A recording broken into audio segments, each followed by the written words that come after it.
Taylor, a national security expert who served as chief of staff for the U.S. Department of Homeland Security for the Trump administration. In 2018, Taylor published an anonymous essay in the New York Times blowing the whistle on Donald Trump's presidential conduct. He revealed his identity 2 years later. He's the author of Blowback, a warning to save democracy from the next Trump. Since then, Donald Trump has publicly accused Taylor of treason. I'm also here with a friend of the show, Jennifer Rubin, co-founder and editor-in-chief of The Contrarian and an MSNBC political analyst. Good morning to both of you.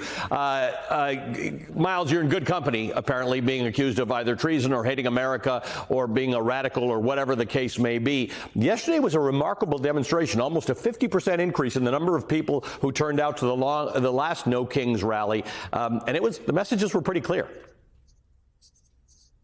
The energy was palpable. And Allie, I also have to say before we start, you were on fire yesterday. And you're on fire today. And you should know that there were people in the crowd saying that who'd been watching your coverage on the way in. So good on you, good on this program for covering this so effectively and thoroughly. And I'll say, Allie, look, the president of the United States has made very clear whether it is the actions against me or against law firms or against other enemies or other sectors of society that he does genuinely view dissent and criticism as treason. And if that is true, we saw 7 million very proud traitors in the streets yesterday, but that's not what they were. What I saw on the streets of Washington, D.C. was patriotic Americans exercising their First Amendment rights peacefully, and there wasn't a single terrorist, rioter, or paid protester in sight. And I don't think we should let those words go, those words that were leveled against these protesters before they took the streets, because it's a very alarming indication of where our country's headed and the disregard for First Amendment protected speech. And Jen, when you look back at history, because everybody who protests for freedom or democracy anywhere in the country, including in 1776 when the Americans did it, were called traitors by the people in power at the time. You saw it in the Arab Spring. You see it all over the world today. You see it in Hungary. You see it in India. You see it in Turkey. You see it all over the world. It is, I think Miles is right. It is worth pointing out that this is the breaking point for them. This is where you see their weakness. When they go out and say that this tried and true, honest American concept of protest and dissent is traitorous and anti-American, it's a sign that they're losing. Absolutely. And just before going on, I got a notice from the organizers that we are now at a count of over 7 million people. So that's an awful lot of members of Antifa, terrorists, pro-Hamas. You know, the people that I spoke to, I was out in Washington, D.C. It was such a joyous atmosphere. It was so uplifting. I went up to one gentleman who was wearing American flag eyeglasses, and I jokingly said, "So are you a member of Antifa?" And he pulled out the dog tags of his grandfather, who had fought in World War II. And he said he was the original anti-fascist. So I don't know what their obsession with anti-fascists is, but if we're anti-fascists, what does that make them? And I think what I heard from the crowd, from old people, young people, people out with their kids, people out with their dogs, was this overriding sense that something has gone terribly wrong. And one gentleman holding a sign that said, "We don't hate America, we hate what these people are doing to America," I think really spoke volumes. And if anything, the Republicans, the MAGA Republicans, are not only evil, but they're stupid, because I think they helped juice the turnout yesterday. I think you're right. And there were a lot of people who were just absolutely gleeful at the opportunity to show that this is peaceful, this is joyous. And hats off to Portland for showing how whimsical, how fun, how joyous this can all be. Yeah, and we heard from endless people, Miles, yesterday, texting us, posting social media, saying, I'm going out for my first protest ever. I'm going to stand up for my country. When asked about this, the White House, before the protest, when asked for comment about it, they said the response was literally, "Who cares?" That's a quote. Who cares? You know, Miles, that there are examples in countries where there are tipping points. Right? And these are feeling like tipping points. You can say who cares all you want, but apparently the people care.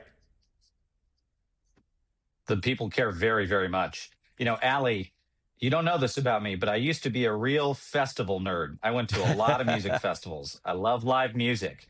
And I got to tell you, the feeling on the ground was more positive, more optimistic, more exciting than most of the really big music festivals that I've ever been to. That really says something. All of the hate and division and violence we were told we were going to see at these rallies never manifested, even though we had the administration equating the people who were going to go out there like terrorists. And I want to put that into context, because let's all think back to when George W. Bush was president. What if George W. Bush, in response to Code Pink, in response to anti-war protesters, had gone out publicly and said they were Al-Qaeda? Yeah. That would have been extraordinarily divisive in this country. And love or hate George W. Bush, he never, ever suggested that the people protesting him were working with Osama bin Laden and they were terrorists. And I think that what Jen just said is so right. That mood of optimism and humor that comes out of Portland, that has just been organically adopted at these protests, is a spectacular way to push back against would-be autocrats, because they cannot handle humor. And the protesters did that in spades. So one of the reasons to have both of you here on, Jen, is because Miles, when in the administration, was one of those people who said, I'm going to try and do something to change what's going on. We are the guardrails. And in addition to the tipping points and the number of people who came out, one of the reasons I leaned into this so much is because something else tipped. Right? For a lot of Americans, yesterday was a movement from despair and being overwhelmed and having to take this fire hose of nonsense from Donald Trump into a, we're done. We're done. This fire hose is now going your way. It's coming from us to you. If it was 5 million last time and 7 million this time, it'll be 10 million next time, and we'll keep coming until you get the message, including in the elections that are coming up in a few weeks.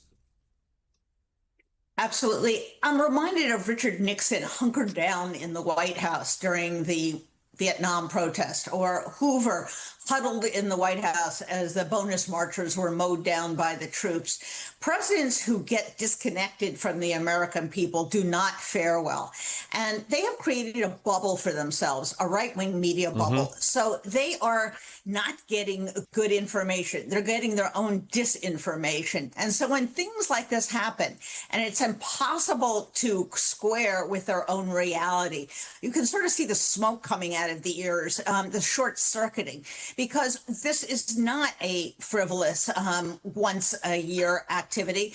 This is a concerted resistance that week after week, month after month grows. And I think Miles is right. There are people who are out there. One woman saying, I've been out here since the 1970s, and I don't want my grandchildren to grow up in America that's so different. And there were other people that were out there for the very first time. There was a gentleman who came down from a small town. He said he lives on a dirt road in upstate New York. And he came all the way down because he couldn't not do something. And whether you went out and marched, or whether you shared stuff on social media, or you're going to go out and volunteer for a campaign, this is what being a citizen is all about. Right. When things are going well, people take democracy for granted. And I think what we realize is, oh no, democracy is not self-executing. We have to do something. We not only have to vote, but we have to vote with our feet. We have to show our allegiance. We have to protest when people like Miles or James Comey or Tish James are the subject of vindictive investigations and prosecutions. We have to say no when colleges and law firms capitulate. And by the way, did you notice this week? MIT, University of Pennsylvania, University of Virginia, and USC all said no to the Trump administration that tried to float this compact with them. So courage is contagious. Yep. And I think once people see other symbols, they are more inclined to themselves show courage and show spine. And I think there's a thrill in being part of a very positive movement and being on the right side of history. That is, I think, what people are discovering. I'm back with Miles and Jennifer. Miles, I want to ask you very personally, because as Jennifer said, you're one of these people who's been targeted for what seems to be vindictive investigation into being a traitor, which is wild. The universities, the 7 million people out there, does it make you feel different? Does it make you feel like the country's with you? Yes, it feels like the boat's bigger. I cannot tell you how personally impactful yesterday was, Allie. And look, one of the things that was obvious to me inside the Trump administration, one of the reasons I blew up my life to come forward was because it was obvious this man was a fascist.